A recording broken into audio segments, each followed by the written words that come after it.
Gepleyer Azatlyk Radiosu, efirde maksat Ataýew bilen habarlar gündeligi. Halkara Valyuta Fonduny görä 2019-njy ýylda Türkmenistanyň jemi içerki önümiň ösüş depgini 5,16% bolar. Halkara Valyuta Fondunyň dünýä ykdysadyýetynyň ösüş perspektiwalary atly soňky ýaýradan hasabatyna Türkmenistanyň jemi içerki önümiň ösüş depgini 2019-njy ýylda 5,16% bolar diýilip çak edilýär. Bu görkeziji 2018-nji ýylda 6,12 göterme barabar bolupdy. Bu maglumat bilen iltişikli TDK-nyň aýry başga habaryna 1-5 oktýabr aralygyna Halkara Valyuta Fondunyň işçi toporunyň Aşgabatda sapar edenligi habar berilýär. Resmi medpuata görä bütün dünýä pul gadnasynyň resmileri Türkmen ykdysadyýetynyň häzirki depginini durnukly häsiýetlendirip, goloýda ýatyrylan ýeňillikleri döwlet serişdelerini tygyşytlamakda oňyň ädimi hökmüne makullapdyr. 25 sentýabrda geçirilen halk maslahatyna Türkmenistana elektrik energiýasynyň gazyň, suwuň we duýduň ýeňillikli üpçünçüligi ýatyryldy. Ýeňilliklerin ýatyrylmagy 2019-njy ýylyň 1-nji ýanwaryndan güýje girýär. Gaznanyň wekilleri saparyň netijeleri barada guramanyň web sahypasyna henüz resmi beýanat ýaýratmady. Türkmenistanyň şu wagt içinde jemi içerki önümiň iň ýokary derejesi 2011-nji ýylda hasaba alınıp, şonu ýurdun ykdysady ösüş depgini 14,17% barabar bolupdy. 10 ýyllygyň başynda uglevodorod önümleriniň ýanygyjyň we Türkmenistanyň daşary ýurtlary eksport edýän beýleki çiň mal terişdeleriniň global bazarlardaky bahasy gymmatlapdy. Türkmen ykdysadyýety esasan ýurdun ýanygyç energetika puwdugyny bil baglaýar. Türkmenistan iri halkara energiýa eksportyny häzirki wagtda ýeketäk müşteri hökmüne Hytaýa garaşlyk alýar. Halkara Valyuta Fondunyň soňky hasabatyna görä ýurdun jemi içerki önüminiň ösüş depgini 10 ýyllygyň başyndan häzirki güneçe ýygyderli hayallapdyr. Şeýle-de halkara hasabatyň sahypalaryna bu görkezijiniň 2023-nji ýylda 5,17% barabar boljokdugy çak edilýär. Jemi içerki önümiň ösüş depgininiň pese gaçmagy ýurdun ykdysady kuwwatynyň gowşaýandygyny alamatlandyrýar. Sebäbi ykdysadçylaryň aýtmagyna görä jemi içerki önümiň gowrumyny görkezýän sanlar ýurtlaryň ykdysady ösüş depginini ölçemekde ulanýar. Synçylar halkara pul gaznasy bütün dünýä banky ýaly guramalaryň Türkmenistan mabatda çap edýän statistika maglumatlaryny Türkmen hökümetiniň berýän statistika görkezijileri esasyna taýýarlaýandygyny aýdýarlar. Türkmenistan soňky ýyllarda ýeti ykdysady ysgynsyzlygy başdan geçirip gelýär. 2015-nji ýyldan bäri Türkmenistanda manadyň valyuta bolan gatnaşygyny resmi derejede durnukly saklap gelýär. Ýöne ýurdun valyuta bilen bagly girden goşmaça gödäwçilik çäreleri ýurtda valyutanyň gara bazarynyň döremegine getirdi. Häzirki wagtda Azatlyk Radiosynyň ýurt içindäki habarçylarynyň maglumatlaryna görä, Türkmenistanda dollaryň gara bazardaky bahasy 20 manat töwereklerine saklanyp galýar. Ykdysadyýety esasan ýanygyç energetika puwdugyna garaşly Türkmenistan 2016-njy ýylyň 1-nji ýanwaryna Orsiýet, 2017-nji ýylyň 1-nji ýanwaryna Iran bilen aradaky gaz sowdasyny togtatmaga mejbur boldy. Dowam edýän ykdysady kynçylyklaryň fonuna Azatlygyň ýurt içindäki çeşmeleri we habarçylary ilatyň agyr şertlerde ýaşaýanlygyny, bazarlarda esasy ýymy tönümleriniň şol sany unuň, çöregiň, towuk etiniň we şuňa meňdeş beýleki haritlaryň gytçylygynyň we gymmatçylygynyň ýeti duýulýanlygyny habar berýärler. Resmi maglumatlara görä ýurdun buğday harmanyna 1 millionyň gowrak galla hasylynyň tapşyrylanyny aýdylýan Türkmenistanyna soňky bir aýyň dowamyny un gytçylygy barada ýergiderli maglumatlar peýda boldy. Türkmenistanyň döwlet ýetirligine media serişdeleri we ýokary wezipeli türkmen resmileri gowşaýan ykdysadyýetyň alamatlaryny tasdiklamaýar.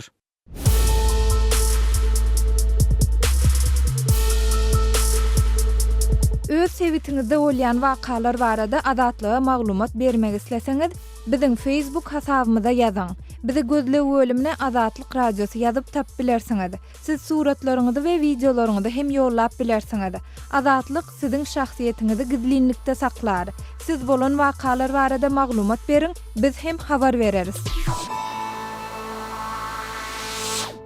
Gepleyer Azatlyk Radiosu mikrofonunda Merdan Tariýew.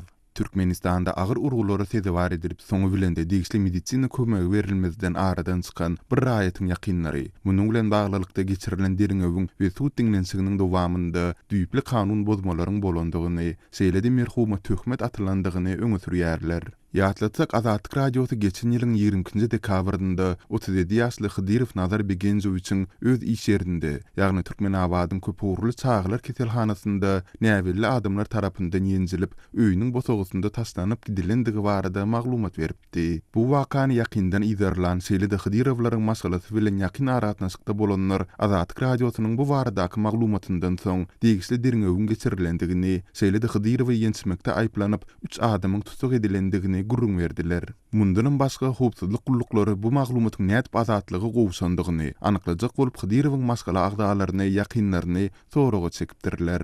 Netijede 28 martda Türkmenabadyň şäher suwdy Hydyrowy ýençmekde aýplanýanlaryň birini Türkmenistanyň Jenaýat kodeksiniň 107-nji maddasynyň 3-nji bölümine laýyklykdy. Ýagny seretapsızlyk boýunça jebir çekeniň ölmegine eltmekde günäli tapyp 14 ýyl türme tutuglygyna hökm edipdir. Aýplanýanlaryň beýliki ikisi bolsa şaýat hökmünde geçip jenaýat jogapkärçiligine çekilmändirler. Emma Azatlyk radiosu bilen habarlaşyp bu waka bilen iltisikli täze maglumatlary ýetiren Türkmenabatlylar suwdyň netijesi bilen radylaşmaýandyklaryny, derňöwe we suw dinlensigine ýerli ýokary derejeli käbir resmiýetleriň basy edendigini, şeýle-de Hydyrowyň ýakalaşyk turan pursady serhoş bolandygy barada merhumy töhmet atylandygyny belleýärler. Çeşme käbir ýokary derejeli lukmanlaryň, sülçüleriň we kazylaryň atlaryny tutsada, olar bilen habarlaşyp bu aýplamalar dogrusynda pikirlerini almak başartmandygy sebäpli olaryň şahsiýetleri takyklaşdyrylmaýar.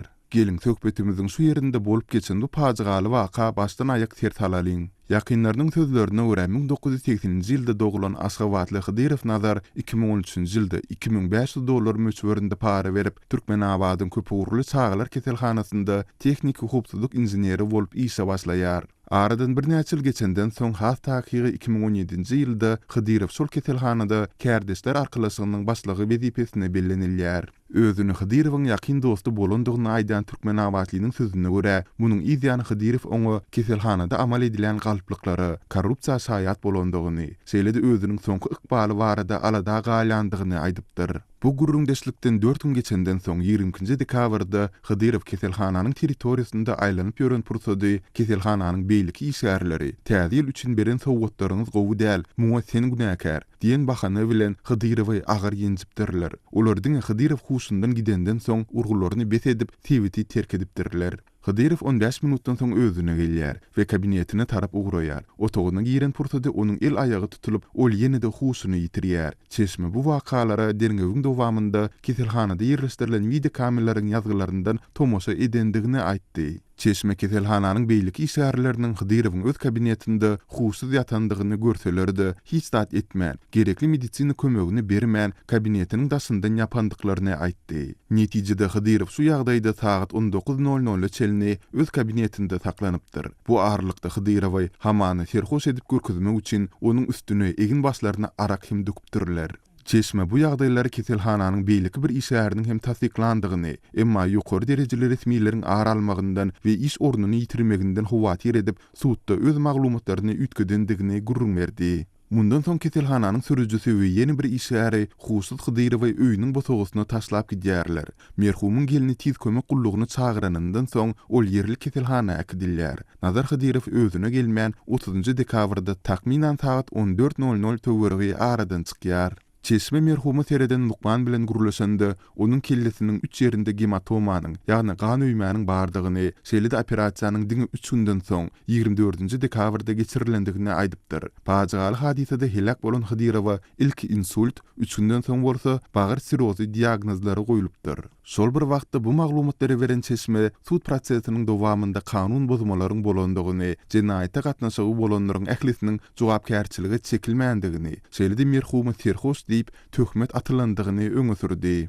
Sözümüziň ahyrynda ýene bir edek bellep geçdik. Bu maglumatlar özüni Hydyrowyň ýakyn dosty we sud prosesini izarlandygyny aýdan Türkmenabatly tarapyndan hudurlendi. Azatlyk radiosynyň merhumyň İslam keselhanasyndan we onuň ýagdaýyny sereden keselhana bölümünden ýa-da kanun goraýjy edarlaryndan, şeýle-de onuň maskala agzalaryndan nähildir bir maglumat almak tinançyklary netije bermedi.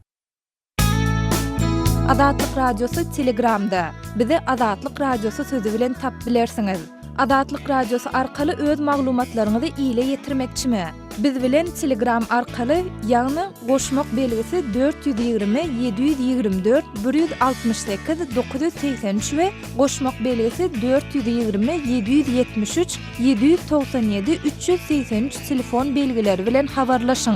Biz siziň şahsiýetiňizin gizlin taklanjakdygyna kepil etýäris.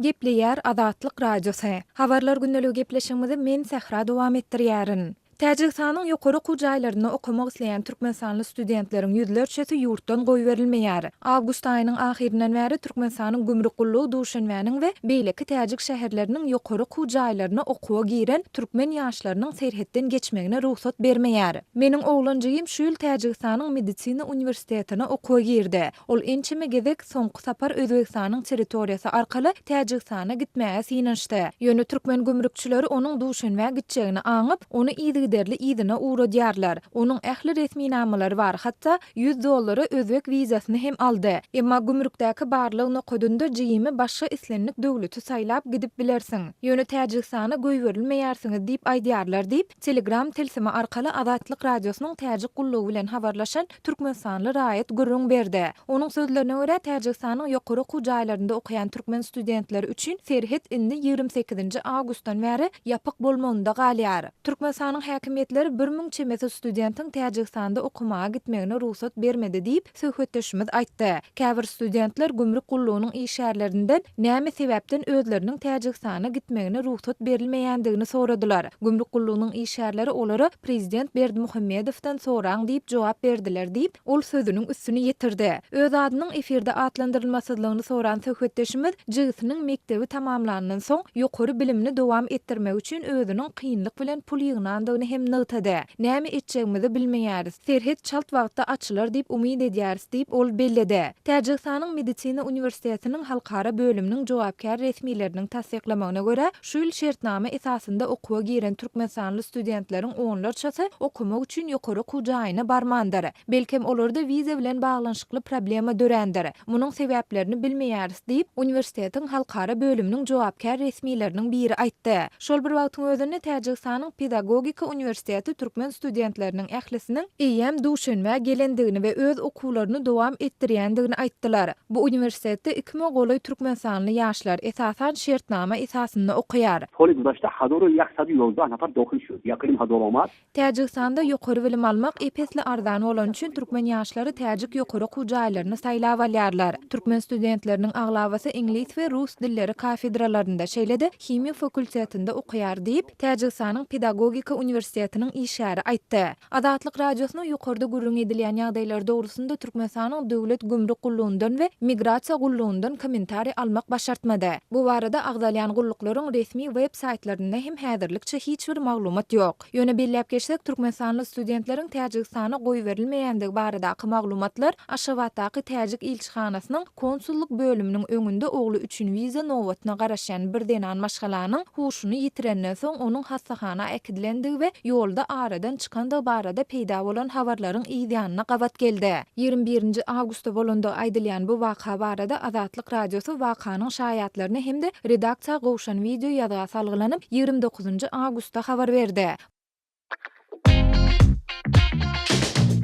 Türkmenistan'dan Azatlyk radiosynyň azathabar.com web saytyna Sayfon 3 proxy ulgama arkaly howpsuz ýagdaýda girip bilersiňiz. Sayfon 3 siziň internetdäki şahsiýetiňiziň gizlinligini ýokary derejede üçin etýär. Türkmenistan'dan her günde Sayfon 3 arkaly 1,5 milyon gezek peýdalanylyp petiklenen saytlara girilýär. Sayfon 3 dowamly özgörýär. Şonuň üçin ony her 2 hepdeden täzelep durmagy unutmaň. Azatlyk radiosyny Sayfon 3 bilen howpsuz ýagdaýda ýydarlar. Gepleýär Azatlyk radiosu. Efirde maksat Ataýew bilen habarlar gündeligi. Lewapda we Aşgabatda bergesini özlüşmedik hojalyklaryň togy gazy kesilýär. Türkmenistanyň käbir künjeklerini elektrik energiýasynyň we gazyň töleglerini geçirmedik hojalyklary olaryň togdan we gazydan mahrum ediljekdigi duýdurulýar. Azatlygyň ýurt içindäki habarçylary soňky ýagdaýlar barada maglumat berýär. Lewap welaýatyny häkimetler hojalyklaryň elektrik toguny we gaz ölçeýiji gurallaryny ýene-de barlap başladylar diýip, Azatlygyň ýaňy ýakyna Lewap welaýatynyň Saýat etrawyna sapar eden habarçysy aýdýar. Onun sözlerine göre häkimetler elektrik energiýeti we gaz üçin hozurlyklaryň ozalky töleglerini wagtyna geçirmeklerini talap edýär. Ol geçen ýyly ýeňillikleriň ilkinji gezek epesli kemeldilmegi bilen hozurlyklaryň tok we gaz tölegleriniň üýüşip başlanyny habar berdi. Türkmenistanda 2017-nji ýylyň oktýabr aýyna geçirilen iň soňky ýaşullar maslahatyny togyň, suwuň, gazyň we beýleki muz serişdeleriň ýeňillikli üpçünçüligi belli bir derejede ýatyryldy. Levap welaýatynyň Saýat etrawyna bir näçe ilatly nokoda aýlanan ýerli habarçy ençeme ýaşaýjynyň sözlerine salgylanyp ýerlerde elektrik togynyň we gazyň üpçünçüliginiň kadaly däldigini belledi. Gaz ölçeýiji gurallaryň bahasy ozallar 10-15 manada duran bolsa, olaryň bahasy häzir 30 manada çykdy. Käbir hojalyklaryň togy gazy tölemeli bergisi 1000 manatdan hem aşypdyr diýip habarçy belledi. Ol değişli bergiler tölenilmedik ýagdaýyna häkimetleriň hojalyklara çekilen fiýimleri we gaz turbolaryny kesmek haýwatyny atanlygyny aýtdy. Edil şuňa meňzeş ýagdaýlary paýtagat Aşgabatda da duş gelse bolýar. Azatlygyň Aşgabatly habarçysy Aşenergonyň işgärleriniň elektrik energiýasyna değişli tölegler bilen bagly hojalyklary aýlanýanlygyny habar berýär.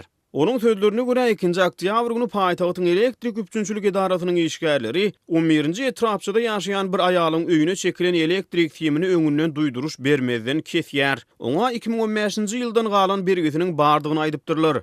Ol aýal tölegleri ýygyderli wagtynda geçirýär. Bu wakanyň öň ýany ol 2018-nji ýylyň sentýabr aýyna değişli tölegleri hem tölen eken diýip habarçy belledi. Onun sözlerine göre elektrik energiýasynyň mahrum edilen denan ödünün değişli tölegleri geçirenligini tasdiklayan töleg resmi namalaryny barlagçylara görkezýär. Ýöne häkimetler şonu da onun öýüniň elektrik üpçünçüligini täzeden ýola goýmaýarlar. Geçen ýyl ýatyrılan ýaşullar maslahatynyň deregine täzeden güýji dikeldilen halk maslahatynyň 25-nji sentýabrda geçirilen ilkinji mezlisinde ýurt başlygyny ilatyň hal ýagdaýynyň gowulaşanlygyny aýdyp elektrik energiýasynyň, gazyň, suwuň we nahar duýdunyň mut üpçünçüligini doly ýatyrdy. Ýeňillikleriň ýatyrylmagy 2019-njy ýylyň 1-nji ýanwaryndan güýje girýär. Türkmenistanda soňky 2 ýylyň dowamynda hojalyklarda güýçlü depgine gaz, tok we suw ölçeýiji gurallary ornaşdyrmak çärelerine girişildi. Ýurdun ilkinji prezidenti 2030-njy ýyla çenli ilatyň değişli ýeňillikleri bilen üpçün ediljekdigini da berenne bolsa 2007-nji ýylda prezidentlige saýlanan Berdimuhammedow mowutçulugy ýatyrdy. Ol bu teklifini ilatyň ýaşaýyş durmuş şertleriniň gowulaşanlygyny aýdyp düşündirýär.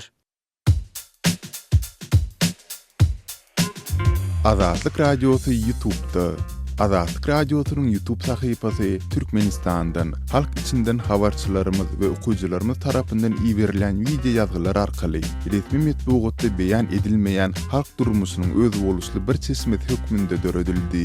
Biziň sahypamyzy YouTube'un gözleg bölümine Azatlyk Radiosu, Azat Habar, Azatlyk Online, Azatlyk TV sözlerini ýazyp tapyp bilersiňiz. YouTube'da Azatlyk Radiosu'na tomoşçy bolmagy, goldowçy bolmagy hemmeleri çagyrýarys. Gepleýär Azatlyk Radiosu.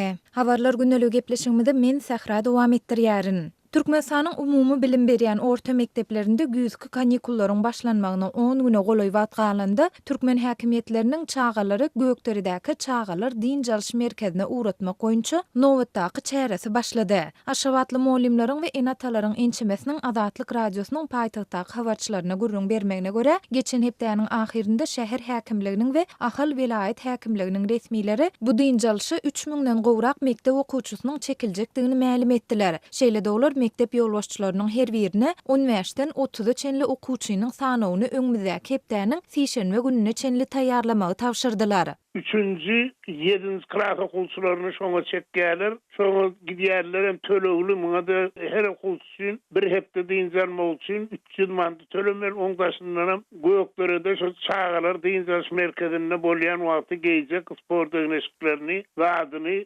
şäher etrap bilim bölüm tarapyndan görkezlen nufuda satyn alyp bermeli. Diýip Türkmenistanda bolup geçen wakalara ýakyndan synedýän Aşgabatly synçy Amanmurat Bugaýew gurrun berdi. Molimleriň ençemesiniň tasdiklamagyna görä geçen ýyllarda hem bolşýaly şu ýyl hem güýzki din jalşynda çağasyny Gökdere uğratmak isleýän enatalaryň sany juda çäkli. Munolar ýurtda ykdysady kynçylyklaryň barha ýeti doýulan döwründe enatalaryň mali mümkinçiliginiň çäklidigi bilen düşündirýärler. Adynyň efirde atlandyrylmasydlygyny soran paýtagtly molim mektep ýolbaşçysynyň özlerini anna günnöçenli dinjalşy meýletin gitmek isleýän çağalar bolmasa, onu öňki ýyllarda gökdere gitmedik çağalaryň enatalary bilen habarlaşmagy tawşyrandygyny aýdyp şeýledidi. Ata-enäniň maliýe mümkinçiligi barmy? Öý büdjetiniň şoňa güýji ýetjekmi? Oňa seredilmeýär. Diňe olary bu gezek siziň çağaňyz gökdere gitmeli diýmeli. Diýip molim belledi. Ata-eneleriň ençemesi bolsa mektep molimleriniň görkezmesini berja etmek üçin däldi. Ýa-da çağasynyň kemsilmezligi üçin qarz pul alyp öz prezidentlerini dinjalşy uratmaga razy bolýandyklaryny adatlygyň habarçysyna gürrüň berdiler. Okuw ýylynyň başlananyna entek ýaňy bir aýdan gowrak wagt boldy.